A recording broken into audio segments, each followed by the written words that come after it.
ఒక ప్రాపర్టీని పర్చేజ్ చేసేటప్పుడు ఎటువంటి ప్రికాషన్స్ తీసుకోవాలి గుర్తుపెట్టుకోండి. జనరల్‌గా 90% ఎక్కడ తప్పులు చేస్తుంటారంటే రేట్ డిస్కషన్ చేసుకుంటారు ఫస్ట్.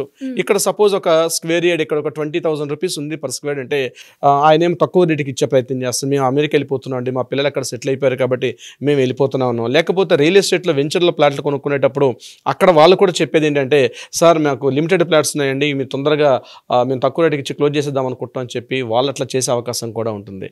మీరు రేట్ డిస్కషన్ చేయడం ఎంత ఇంపార్టెంటో డాక్యుమెంట్ వెరిఫికేషన్ కూడా అంతగా 10 రెట్లు ఇంపార్టెంట్ ఉంటుంది. ఇక్కడ నేను కొన్ని కీ పాయింట్స్ చెప్తాను, కొన్ని ఇంపార్టెంట్ పాయింట్స్. ఒక డాక్యుమెంట్స్ పర్చేజ్ చేసుకునేటప్పుడు number 1 title deed. Title deed అని చూడాలి. అంటే ఆ భూమికి ఇది అసలేటువంటి యజమాని ఎవరు అన్నది ఫస్ట్ ఇంపార్టెంట్.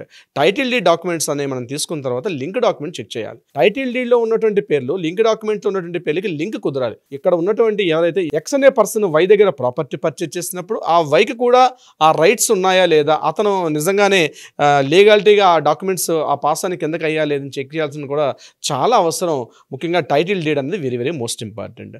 ఇక రెండవది కస్రా పహానీ అంటారు. కస్రా పహానీ తెలంగాణ ప్రాంతంలో కస్రా పహానీలు చాలా వాల్యుబుల్. పహానీస్ చెక్ చేసుకోవడం అంటే ఆ యొక్క భూమి విస్తీర్ణం ఎంత, ఆ భూమి యొక్క పరిమాణం ఎంత, ఆ భూమి యొక్క సరిహద్దులు ఏమేమి ఉన్నాయి, ఇవన్నీ కూడా మనకి కాసరా పహానీలో దొరుకుతాయి. ప్రతి ఇయర్ కూడా కాసరా పహానీస్ రాస్తారు కాబట్టి అది దగ్గరగా ఉన్నటువంటి ఎంఆర్ఓ ఆఫీస్లో కాసరా పహానీ రికార్డ్స్ అన్నీ కూడా దొరుకుతాయి.